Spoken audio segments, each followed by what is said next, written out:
Témoignage. Dieu lui donne un enfant. Elle tombe enceinte. Après 3 ans passés d'attente.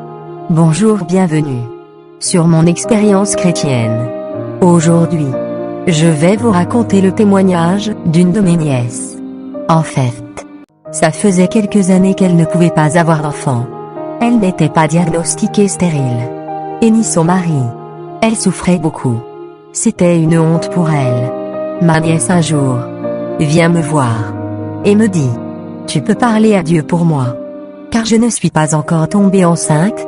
Moi, comme j'avais ma Bible pas loin comme d'habitude chez moi, je lui ai dit: ouvre la Bible. On va voir si le Seigneur va te parler. Je précise que ma nièce n'est pas chrétienne. Alors elle ouvre la Bible. Et là elle tombe sur Ésaïe 54 qui dit: toi qui n'avais plus d'enfants, pousse des cris de joie. Toi qui ne mettais plus de fils au monde, éclate en cris de joie et d'enthousiasme.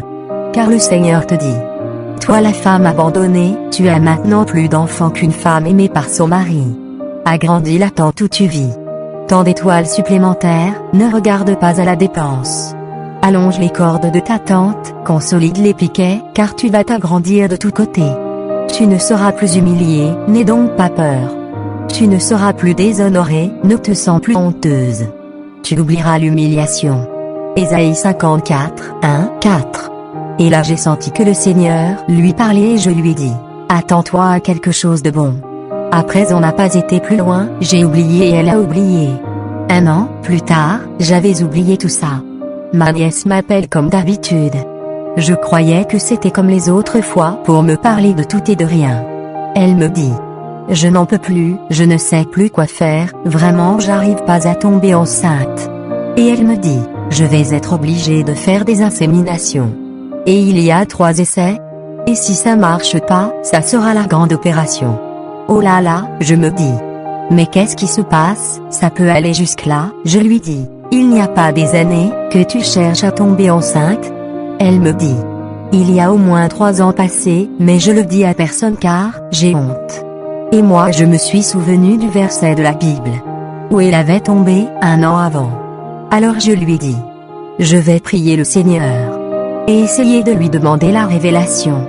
J'ai raccroché, et là je me suis mis à ouvrir la Bible, en demandant au Seigneur s'il avait quelque chose d'autre à me dire pour ma nièce. Je voulais vraiment savoir pourquoi elle ne pouvait pas avoir d'enfant. Et si vraiment Dieu voulait qu'elle passe par là. Alors j'ai prié le Seigneur, qu'il me donne révélation. Si vraiment ça venait de lui. Alors, j'ai ouvert la Bible. Et j'ai tombé sur le psaume 113. Et un verset m'a interpellé. Je cite: à la femme privée d'enfants, il donne une maisonnée, il fait d'elle une mère heureuse. Psaume 113, 9. Et là je me suis mis à prier. Car ce passage me faisait comprendre que Dieu voulait la bénir. Et toucherait son cœur à travers cette bénédiction. J'avais cette forte conviction que Dieu parlait. Et là je n'arrêtais pas de prier. Plus je priais et plus j'avais des révélations. Que Dieu allait toucher son cœur à travers cette bénédiction. Et que surtout, qu'il fallait qu'elle ne donne pas sa vie à Dieu pour avoir cette bénédiction. Car avec Dieu il n'y a pas de donnant-donnant. Si tu viens à Dieu, c'est qu'il s'est passé quelque chose dans ta vie. Je dis qu'il n'y a pas de donnant-donnant. Parce que la plupart des personnes, ils ont mal compris le plan de Dieu. Ils ont mal compris la vie de Dieu. Car la plupart des personnes disent: si tu me donnes ceci ou cela, Seigneur je te donne ceci, je te donne cela. Mais non, Dieu vient toucher ton cœur à travers des bénédictions.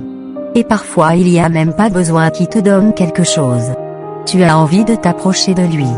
Mais parfois, la plupart du temps, c'est parce que la personne a passé une épreuve, une difficulté, une maladie, une stérilité et toute autre chose. Et là je ressens vraiment la forte conviction qu'il allait la bénir. Et viendrait toucher son cœur un jour à travers cette bénédiction. Car moi, je ne fais rien sans la vie de Dieu. Sans révélation. Parce que la plupart du temps la révélation produit la délivrance. Il a dit dans sa parole: vous connaîtrez la vérité et elle vous rendra libre. Jean 8, 32. Alors dès que j'ai besoin de quelque chose, je veux savoir déjà la vérité.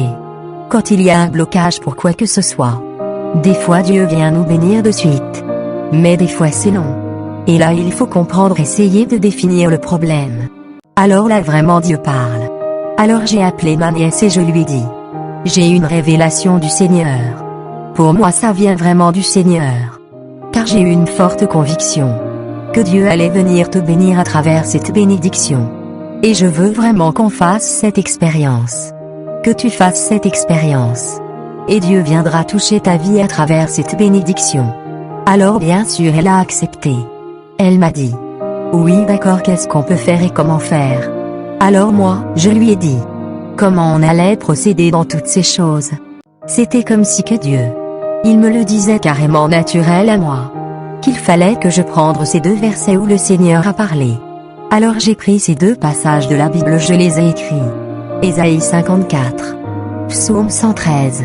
Et je lui ai donné pour qu'elle les écrive sur du papier. Et qu'elle déclare les promesses de Dieu sur sa vie tous les jours. Et tous les jours a déclaré ses promesses sur la stérilité. Et alors depuis ce jour-là je l'ai mis vraiment en prière. À plusieurs reprises. J'ai prié pour que le Seigneur vraiment vienne toucher sa vie. Et qu'il enlève tout ce qui était négatif dans son corps. Tout ce qui la rendait pas féconde. J'ai déclaré que tout ce qui nouait sans vente se délie. Je n'ai pas prié qu'une fois. J'ai prié plusieurs fois. Et je lui ai dit aussi qu'il fallait qu'elle aussi qu'elle prie. Et qu'elle demande à Dieu qui vient toucher son cœur un jour à travers cette bénédiction.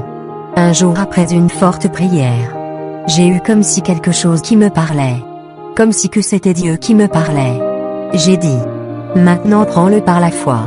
Va acheter un vêtement pour ton bébé. Elle a pas perdu de temps, elle est montée dans la voiture. Elle a été d'entrer au magasin, elle a acheté ce qu'elle voulait. Elle revient me dire regarde ce que j'ai acheté, elle avait acheté une layette bleue. Car elle voulait un garçon. Alors on a passé des grands moments acharnés dans la prière tous les jours. Je proclamais sa délivrance, que Dieu vient toucher sa vie à travers sa bénédiction. J'avais aussi appelé un pasteur qui prie pour elle au téléphone. Parfois elle faiblissait un peu. Alors je la remontais, je ne la laissais pas faiblir. Je lui répétais tout le temps regarde devant toi. Tu as un grand Dieu et un petit problème. Dès que les mauvaises pensées viennent. Déclare. J'ai un grand Dieu et un petit problème. J'ai un grand Dieu et un petit problème. Je lui répétais. Plus elle verra son problème gros. Et plus le problème prendra de la place dans sa vie. Je faisais tout. Pour qu'elle oublie son problème. Pour qu'elle donne toute la place à Dieu. Pour ne plus voir le problème. Dans ces moments elle a lu beaucoup la Bible. Elle passait tout son temps à lire la Bible. Et à proclamer sa délivrance. Pour l'encourager, je lui donnais des passages. Dès qu'elle avait fini un parcours dans la parole de Dieu, je lui en redonnais un autre. Je vous le dis. Tous ces moments de bataille qu'on a menés dans la prière n'ont pas resté sans effet. Un jour ma nièce vient chez moi. Elle me dit. Je sais pas, je me sens pas comme d'habitude. Ça se trouve, je suis enceinte. Sans réfléchir, je pensais même pas qu'elle était enceinte. Mais, j'ai dit. Va prendre un test de grossesse. Ça y est, tu es enceinte. Personne ne me l'avait dit. Mais, j'avais encore cette conviction intérieurement. Elle me dit. Mais non, tu crois. Car depuis tout le temps qu'on avait commencé les prières, je lui avais pas parlé de test de grossesse. Encore elle me croit sur parole. Elle part en vitesse en voiture.